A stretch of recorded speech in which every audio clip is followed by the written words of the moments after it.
And welcome back. Made in the 1980s. Yes, the podcast over a year in, by the way. This is episode number 53. And I'm excited, even though the subject matter is very heavy for me, but still very excited to talk about this because I think it's important, not only for myself, but for all people, whether you are in my age bracket, which is, made in the 1980s, born from 1980 to 1989 or before or after. If you're a black male, if you're a black person, if you're a parent, if you are a spouse, if you are trying to navigate through your career, or if you are just simply trying to change, this show is for you. This show is for you because it's all about healing. I got to fly solo on these type of topics because sometimes I want to just give you my thoughts and also find some peace within myself as I begin to express myself. I don't necessarily need an audience. I don't necessarily need the back and forth, but I would like episodes like this and some of the other ones to be a sounding board for you to feel, for you to connect, for you to know exactly who you're talking to and why. And why do you want to listen? Because we tackle so many different issues in our day-to-day life, but maybe podcasting, especially black podcasting, may not be as savvy in the space with expressing this. We can talk about the healing from just relationship, man and woman, dating, all of that. We can do that ad nauseum, right? It's already been done, overdone, killed. We all hate it. We're all disgusted. We want to move on, right? Let me broaden the scope. Let me pivot the conversation to a degree. Let me take you on personally, my personal healing journey. And for those of you that do not know, I've been going to therapy off and on for about 5 years now. And to tell the story out of order on purpose, one of my biggest flaws is my inability to forgive when I feel like I've been done wrong. Let me say that again, because even when you get the notes, it sounds crazy. One of my biggest flaws is my inability to forgive when I feel I have been done wrong. I am not necessarily ashamed of that, but it is a very tough revelation and realization. Because for me, no matter how big or small the action is, there is almost 100% chance that my willingness to forgive you is null and void. Like, it's not going to happen. I don't know if that's a good thing or a bad thing, but it's me. It's who I am. And I know a big piece of it is rooted in the fact that I'm never out really trying to hurt anybody. I'm not trying to do anything wrong to someone. Um, I'm not I'm not in the aspect of making an enemy. I don't think that's necessary. I think it's possible for people to coexist and not be friends, to not associate with each other, to not have a detailed, intimate relationship on any level, business, personal. So when somebody is going out of their way to offend me, or at least that's how I feel, right? I feel that way. I feel like somebody's going out of their way to offend me or to do me wrong or to do me in. It's just hard to forgive that. And I'm not shy about saying it because for me, this is for me now. Me embracing the darkest parts of me help me to become a better light. I'm not one of these people that will tell you all the good parts about me, show you all the good sides of me, and let you think, oh, well, that's just Cam 24/7. No, no, it's not.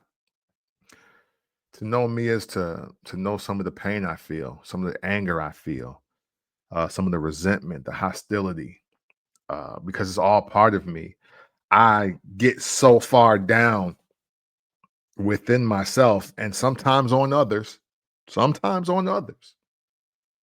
but it's so I can then turn around and go up, be a light, be someone positive. It's difficult, man. And at my big age, I'm not in the aspect of showing everybody the best parts of me. I am not for turning the other cheek a lot of times. And I also live by probably a very toxic motto. One of my mottos is even bad things got to be done the right way. That's one of my bars. Even bad things got to get done right. So, if you were ever subscribe to this channel or you subscribe to this podcast, you listen weekly and you thinking that I am trying to show you perfection, I am trying to show you the ultimate high road, I'm here to tell you right now, no, sir. We have valleys and we drive down to those valleys at 100 miles an hour sometimes because you can't play with me because I am unforgiving. I have a tendency to be very vengeful, but I also like to be crafty and strategic, and I like to sometimes crush the enemy slowly in the palm of my hand, if possible. And sometimes in my life, I've looked at situations and been like, boy, they glad I'm not a millionaire. Because if I was a multimillionaire, this would be cheap. I could get this done for next to nothing with the wealth I have acquired. But I pray for myself often so we don't have to get there and do those things and be that way, you know? With my inability to forgive, I rarely forgive, and it's also hard to forget. I rarely forgive and I hardly forget. And the way certain names and faces make me feel, they even cause severe disruption in my just mental capability.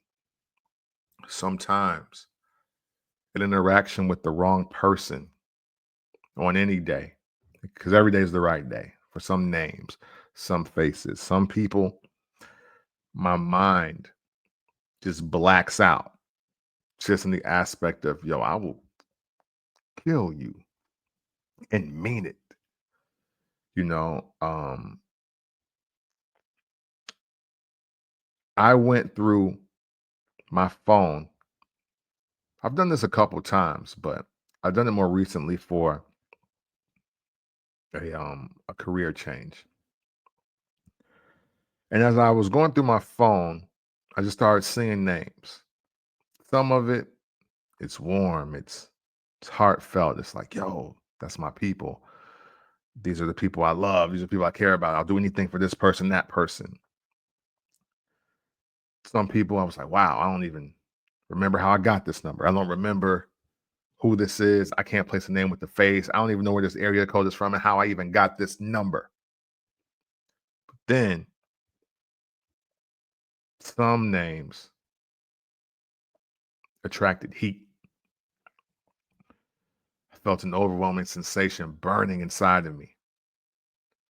My brain was just like sizzling and just all of a sudden just replaying instance after instance, or just times where I felt slighted, times where I felt played, times where I felt people tried to destroy me. And you know what?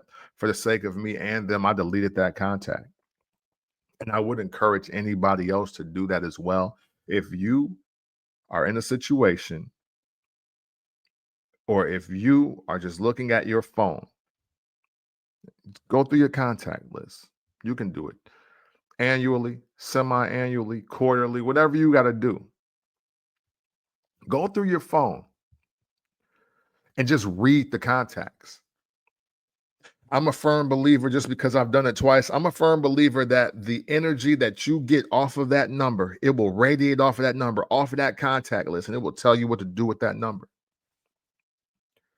You have to be strong enough to say, nah, mm, I'm not gonna do this. I'm not gonna reach out to this person ever again. Or I don't want this person contacting me, or I don't expect to ever contact this person. Because that's a real thing too. Some people are hitting you up more than you hit them, and vice versa. And with that being said, sometimes it's just best to cut bait.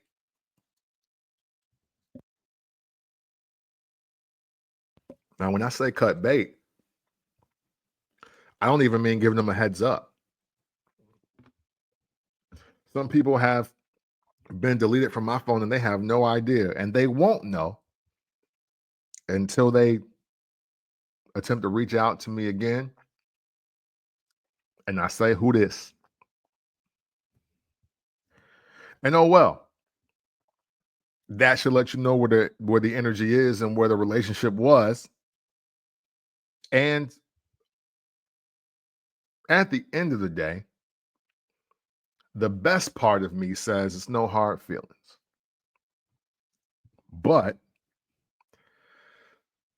the darkest parts of me are saying, don't you ever fucking hit me up again.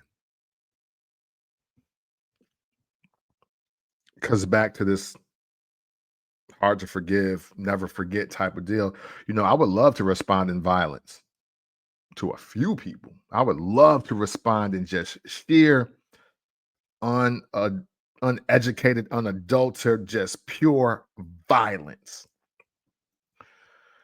And I do feel like it would make me feel better. But as far as I would like to take it, the long-term consequences are just not worth it. It's not. You know, the revenge is sweet. The act of getting your act of aggression off, the the feel of the malice, the destruction in your mind, at least in my mind. Let's take a journey with me. In my mind, it feels so good. It feels euphoric. It feels orgasmic. It feels like the elation that comes over my body sometimes when I think about how I could hurt someone physically and why. Something comes over me that's sometimes it's indescribable. It really is. But, you know,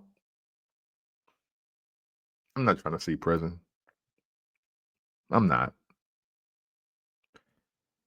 Because what I have planned in my mind a lot of times is not holding cell worthy. They're like, nah, let's get this guy out of here. He's a menace. This is cold-blooded, premeditated murder. We can't leave a person like this out here on the streets because he might do this again. Maybe the insanity plea would work for me. But you know what? Real talk. I don't think I'm brave enough to find out just yet. I don't think so. I think about it. The concept of murder, it crosses my mind often. And I'm sure I sound like a psychopath to some of y'all out there, but I just want to tell you how I feel. I just want to tell you how I feel. I want to tell you that I come from a really good place. Well, at least I try to. But, Just like I'm not a perfect guy, I'm not a tough guy. I'm not a tough guy. I love to smile, I like to shake hands and kick it and chill. I like to listen to music with, you know, my lady and other beautiful ladies around. I'm very chill, very chill. But sometimes, man, my emotions, they definitely get the best of me.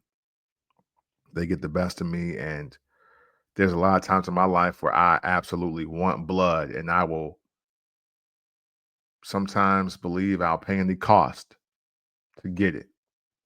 But it's not right. It's not right.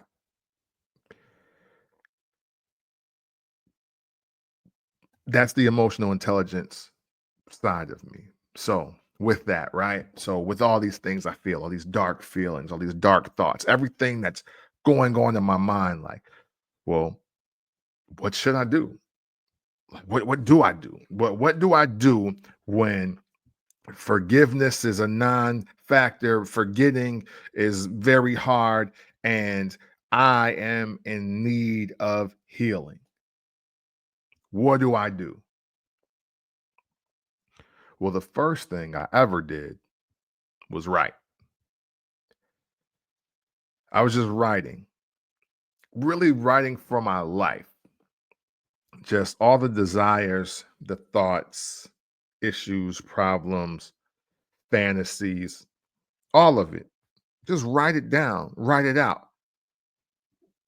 I do believe in the power of the spoken word. I believe in the power of the written word. And I believe something very powerful is happening to me when I write.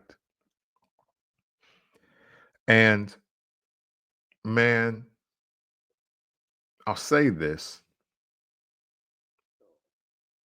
because I think it's important as we look at artists a certain way, recording artists.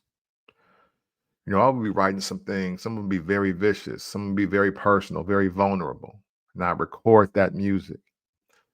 And maybe the people that it was meant for heard it, or the people that felt that it was meant for them heard it or whatever. And I got that backlash. And, even though the release and the recording, the writing release and then recording it, even though that might have made me feel better, having the ongoing back and forth about songs that may or may not be for somebody, it just, again, it didn't make me feel good. It didn't make me feel any better. It actually made a lot of rage grow. And to this day, I don't see how a lot of artists do it, like the ones that are really creating from a very vulnerable place, that really choose their words and use their writing and use their recording, use their talent as therapy. Because I would love to just write something and record something and people just shut the fuck up talking to me. Don't talk to me about it. Don't ask me about it. Don't cry over it. Just let me do what I need to do so I can heal properly. And a lot of times that never happened. Um, I have so many unreleased joints for one reason or another, but writing still helps, though. I will say that, I'm not doing the best with a certain family dynamic. And before I recorded this show today, I wrote, it's pretty much like a 4-page letter, but it started turning into a novel and like an autobiography almost, if you will. But man, to get all those words out to that person and to give so much detail and clarity and perspective and to hit send on that, it was quite the release. I was just relieved that I could communicate like this. And not only that, I just hope it's received with love. I hope it's received as a positive. A lot of times people are, ignorant to you and your emotions because they don't really know you. And what I was hoping to do was to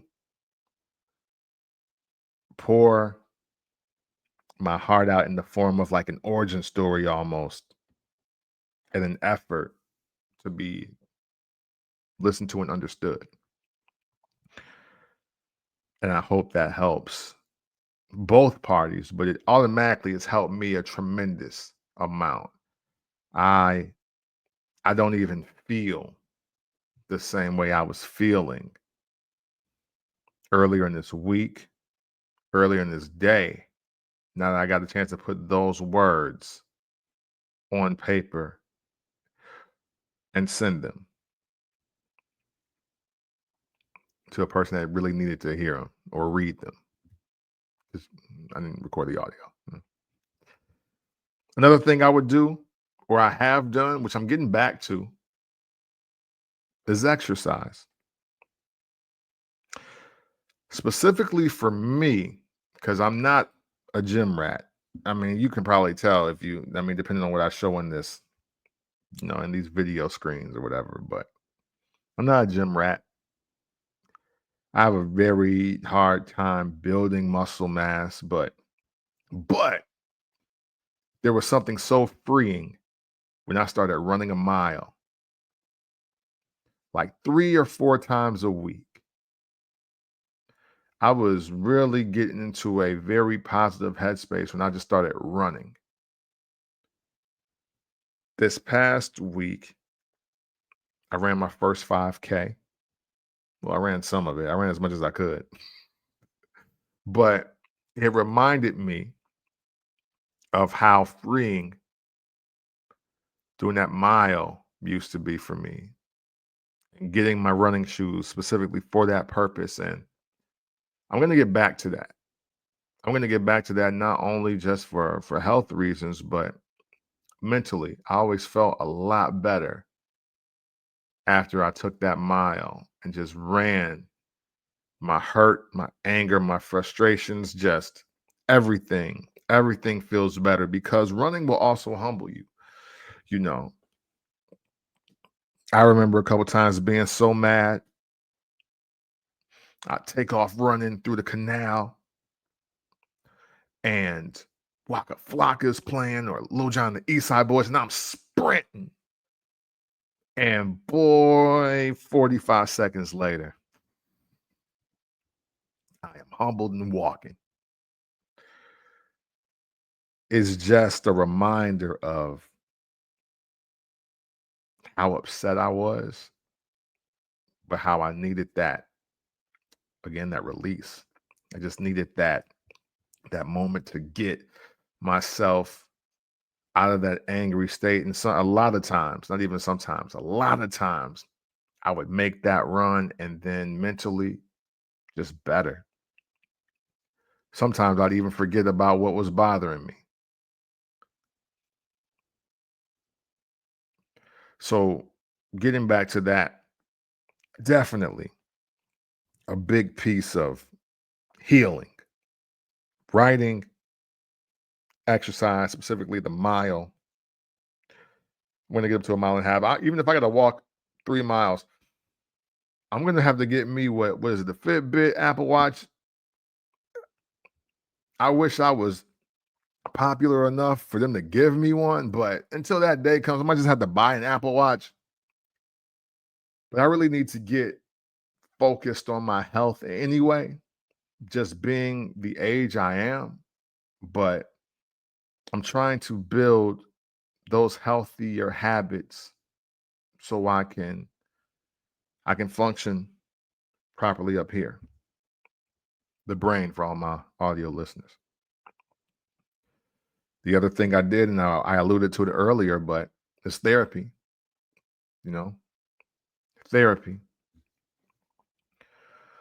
There was a lot of hate in my heart, a lot of anger in my heart, resentment, hurt, guilt, a lot of it. And a lot of it is still there. It is. And therapy was the first place that I felt comfortable speaking about it because of the response I got. You know, a lot of times you can sit with your coworkers or sit with your friends or sit with your significant other and you can want to pour your heart out to this person, but in my experience, they judge you. They judge you. They look at you differently. They feel differently. They pin whatever your thing is onto them, and they may turn on you and feel like you got a problem with them and you're not communicating with them. And therapy is the one place that I could talk to a person and it really be about me. There's not many places that you can talk and it just be about you. So I love therapy for that reason. And for me, it's the only true safe haven to discuss my life. Like my life, not and not in its totality, not like everything, but just what goes on in my mind, what's truly in my heart. And it's always good to have a person that don't really know you, but is just willing to listen to you so you can hopefully be understood, but at the very least just heard, you know? There is a special skill that comes with listening to a person and not judging them and not assuming the worst and not assuming that you can fix it and not assuming that you have answers for them. Some people just want you to hear them. And that's what therapy taught me. I'll probably increase my visits because of just the things that have been going on with me internally. But I would encourage anybody, especially Black men, because I think we are the least likely to go see a therapist. I know for me, my aggressive nature, my willingness to risk it all, if you will, just throw everything away. That was the sign that I needed to go back to therapy because a lot of things became all or nothing with me. And I don't feel like going back and forth. I don't feel like arguing. I don't feel like doing anything. Um, I would take a penitentiary chance. Like there's a lot of things that for me mentally, I just truly needed to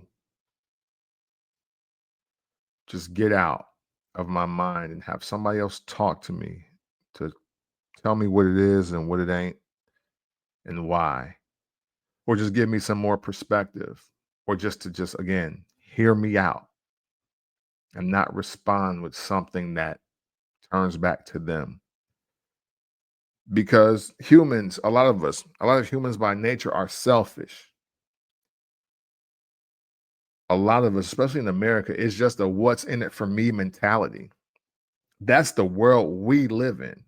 So you can't really blame people for feeling that way, but it's hard to express yourself when so many people feel that way.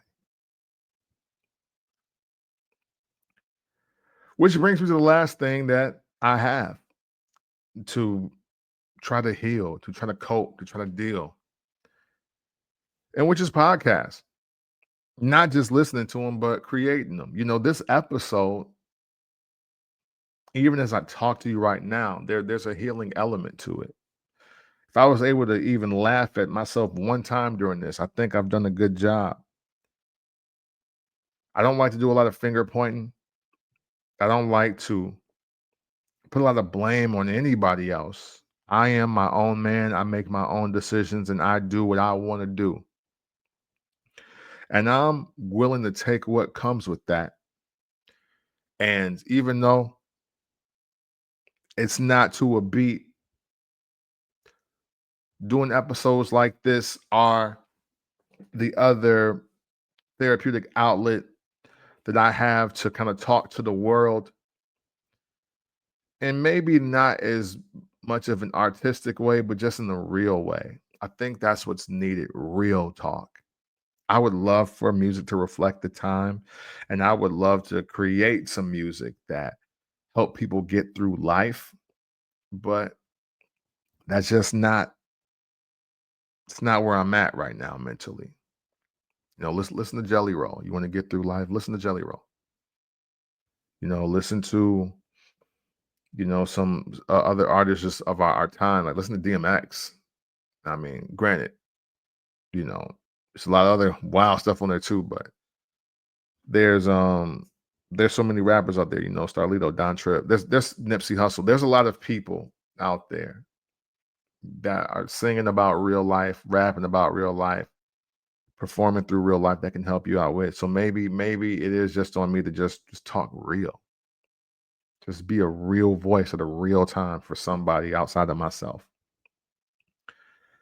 And that's where I'm at, you know. And I'm at that place even where sometimes doing all of these things, even doing them all weekly, don't feel like it's enough. It just doesn't feel like it's enough. Some days, sometimes, some weeks, I go through exercise, after writing, after therapy, after doing a show, and I'm still just down. Still down. I'm still trying to get through whatever is just bothering me. You know, not sure how spiritual many of you are out there because I know religion is dicey, but spiritually, I'm a very firm believer in spirituality. And I'll be real with y'all today. Sometimes it's like I'm shaking an evil spirit inside of me. This evil spirit, I've spent years trying to, suppress it. I've been doing my best to feel it positively, but it really does feel like sometimes when you just can't let it slide, when you can't let it go, when you can't just break loose of that pain, that anguish, that hurt, that angry energy. Sometimes I just think it's just this evil spirit that is just in me. And maybe it's because I haven't fully healed, you know, because that whatever I feel, I try to I try to do my best to fuel it positively, give it a better outlet. Again, the writing, the exercise, the the podcast, the therapy session, just talking about it. But that also may be a reason why I do just embrace all my emotions. I embrace my hate. I embrace my anger. I embrace my rage, because if I do not get it out, I I definitely worry about what I do to others. But as I get older, though, starting to worry about what I'll do to myself. Now, that's not me admitting anything. I've never tried to self transition. I want to be super crystal clear on that. I have never tried to self transition. But as we get up in age, man, as we get up in age and we look at our life and where we want it to be versus where it is, and the people we got to deal with every day, I just never want to be in a state where I don't feel like I want to be strong anymore. That's all. So I embrace it. I embrace whatever I feel because it's real to me. That's the thing. What I feel is so real to me that I got to express it. And that's just how it's got to be. And that for me is what healing is all about, because I haven't truly healed. This is a healing journey, which means it is not complete. Because I haven't healed, it's even harder to trust people, you know? I was even thinking about this as I was preparing the notes for today. I miss the days as a young child and even as a young man, just before life. I miss those days when I felt everything was on the up and up, you know. When I miss the days where my mom would be like, "Don't trust everybody. Everybody's not your friend." And I'm like, "Oh man, you tripping." I wish I could go back to those days sometimes. The days where a smile was genuine. I miss a smile being genuine. I miss a handshake being real. I miss a word being a bond. Because as I grow up in life and I keep living, a lot of people don't align with those values. That's why I don't believe in loyalty. But I probably wrongfully, I worship respect. I worship respect because people aren't genuine. People want what they want from you. People are selfish. They are out for the take. They want to win and they'll let you in on their winning team sometimes. But make no mistake, they want to be the victor with the spoils. And they'll share what they feel that you need and not the other way around. So,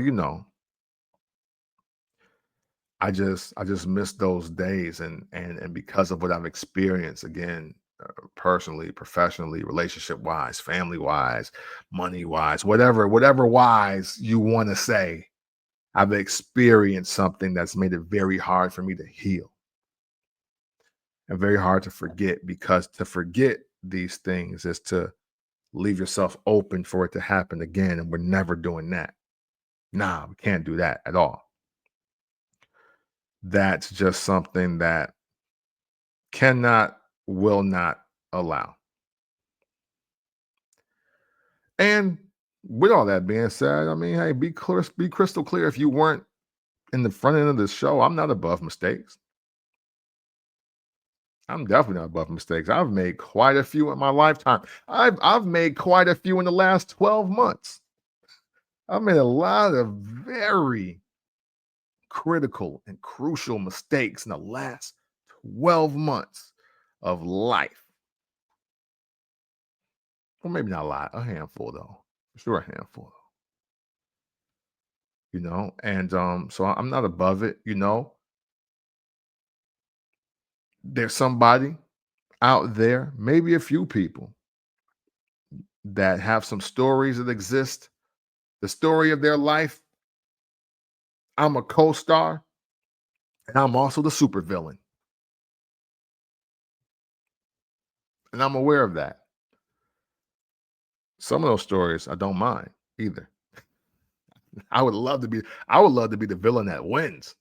And some of these stories that I'm in. Just telling you who I am. All right. Like I embrace being the supervillain, but I want to win in the story though. I don't care.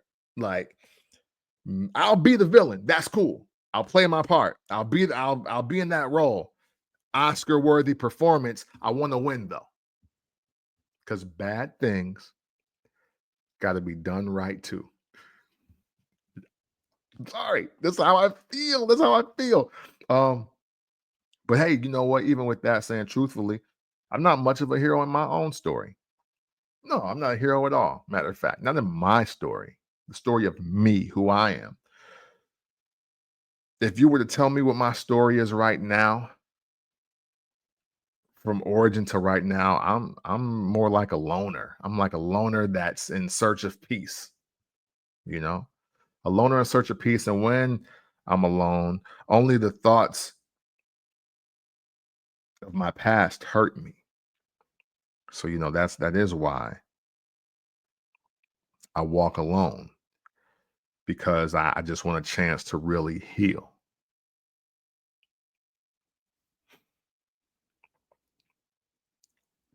I think there's value in being a loner, but I also see how isolation can be a very bad thing. However, in your process of trying to heal, right? Sometimes you got to eliminate the interaction and distraction.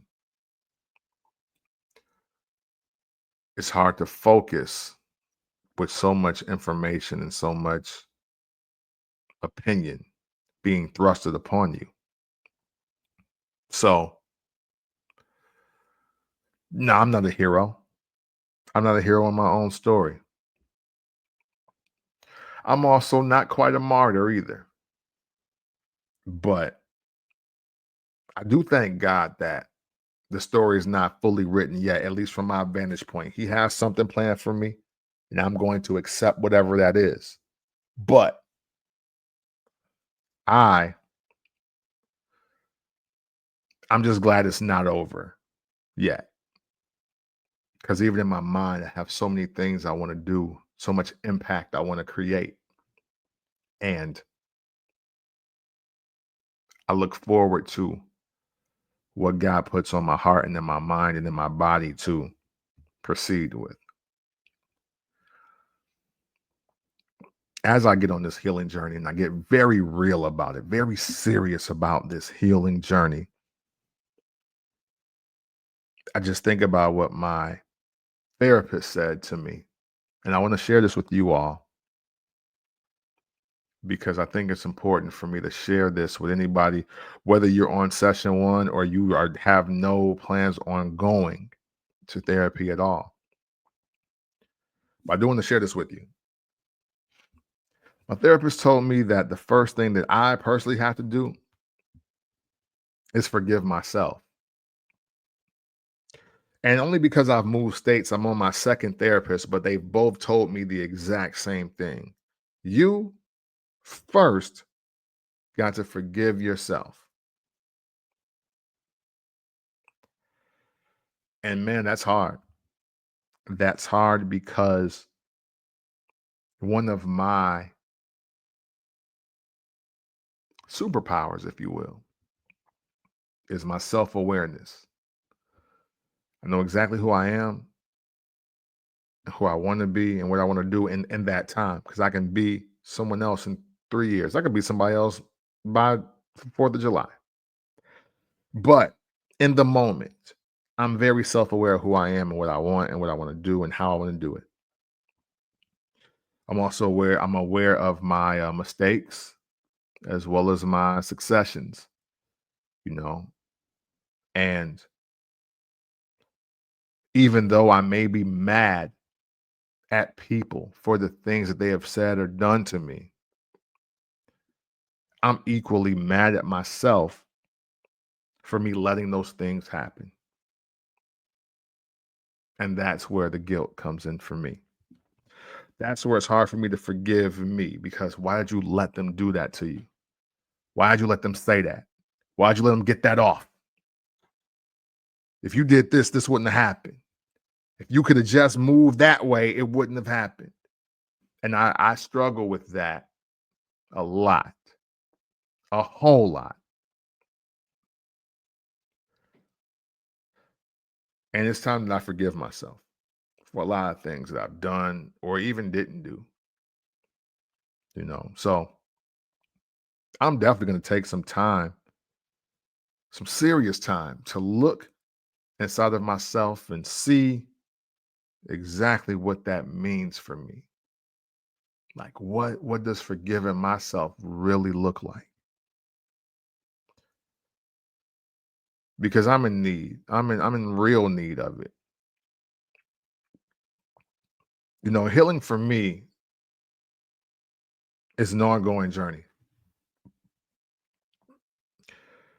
And long story even shorter, I really hope to see the end of that story someday soon. There is a lot of internal work that I need to do to even be greater on the outside. As Neo said, everybody's going through something. And I do love the message of being kind because you don't know what other people are going through. But for all of us that are going through something, maybe pose this question to yourself. Are you healing or are you healed? And if you don't have the answer, maybe it's time to look a little deeper inside yourself to see why. That's it today, man. I appreciate you listening to this. Hope I didn't get too dark and scare all of y'all away. I hope that this is just helpful. I speak to help, even if it's just me. This episode feels really good, and I'm hoping it meets you in the place that it needs to meet you, sincerely. So that is it this week for Made in the 1980s. Hopefully you have enjoyed this topic, this conversation, this situation, because it's therapeutic for me, but I hope it helps you. And just remember, man, always and consensually, it's love.